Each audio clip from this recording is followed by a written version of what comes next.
सभी क्षेत्र से जुड़ी जानकारी रहने से हमें जीवन में बहुत सारी आसानी हो जाती है। हमारे जीवन में हमें सब कुछ ज़रूरी है, अन्न, घर, वस्त्र, ये खाना-पीना, रहना, ये तो चीज़ें ज़रूरी है।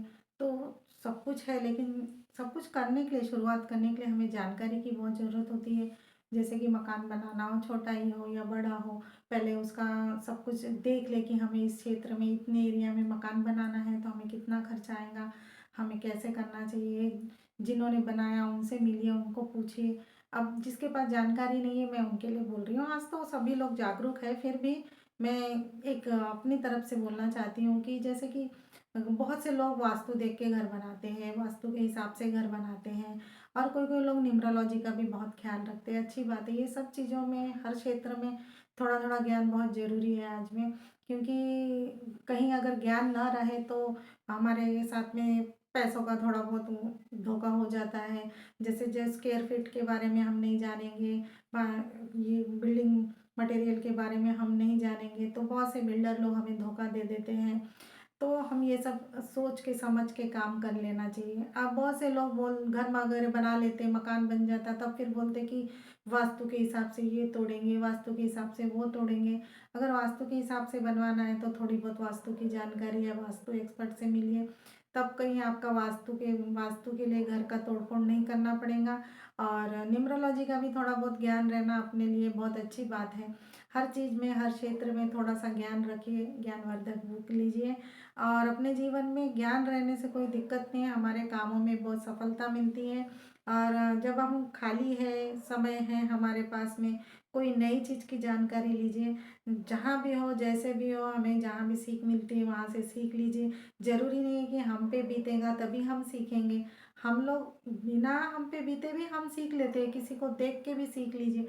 मकान बनाने का हो, जैसे अब मकान बनाने के लिए क्या है, बिल्डर आता है, बिल्डर अपने एडवाइज़र को भेज देता है, उन लोग कन्विंस कर लेते हैं, फिर उसके बाद में हम लोग छोड़ देते हैं कि भैया हमारा मकान तो बनने वाला है। नहीं, हमें बीच-बीच में उनसे अपडेट लेते रहना है, हमें जाना है, देखना है कि हमारे हिसाब से बांधकाम हो रहा है या नहीं हो रहा है। अगर आपने वास्तु के बारे में बोला है तो अपने बिल्डर से इस बात का ज़रूर ज़िक्र करना चाहिए कि हमने बोला है उस तरह से बनाना है। क्योंकि मकान बनाने के लिए जो पैसा लगता है और मकान जो बनता है, वो मकान एक ही बार बनता है। और उसमें जो काफ़ी पैसा निकल जाने के बाद में अफ़सोस होता है कि अरे ये तो ऐसा नहीं हुआ, वैसा नहीं हुआ। फिर हम लोग बिल्डर को दोष देते हैं, तो फिर तब हमारे को सॉल्यूशन नहीं मिल पाता, हमारा मकान सही नहीं बन पाता। इसलिए मकान बनाने का अगर प्लान है, कुछ प्रॉपर्टी लेने का प्लान है, उसके बारे में डिटेल जानकारी लीजिए, सब कुछ पता कीजिए, फिर उसके बाद में ही काम कीजिए। और मकान बनाइए या जो भी है आपका जगह, ये वो जो जो भी है, डिटेल पहले पता कीजिए। अब उसी डिटेल पे अगर आपको सही जानकारी मिल रही है, ऐसा भी नहीं है, आप 2-3 जन से मिलिए कि ये सही है या गलत है, आपको खुद अंदाज़ा आ जाएगा।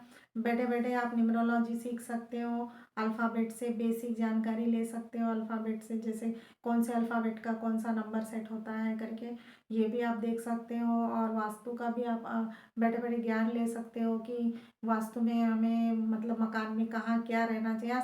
आजकल तो ये टॉपिक नॉर्मल हो गई है, लेकिन फिर भी कुछ-कुछ ऐसे क्षेत्र हैं जहाँ पे नहीं पता है, जब पर पता चल जाता फिर उसके बाद में बोलते हैं कि हमको मकान यहाँ से ये तोड़ दो, वहाँ वो बना दो।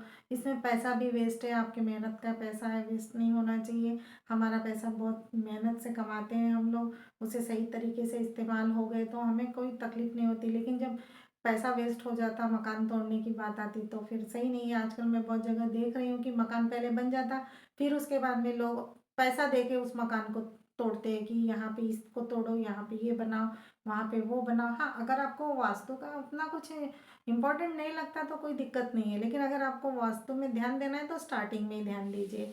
वो बनने के बाद में मकान को तोड़ना और अपने पैसे को वेस्ट करना, ये आपके लिए सही नहीं रहेगा।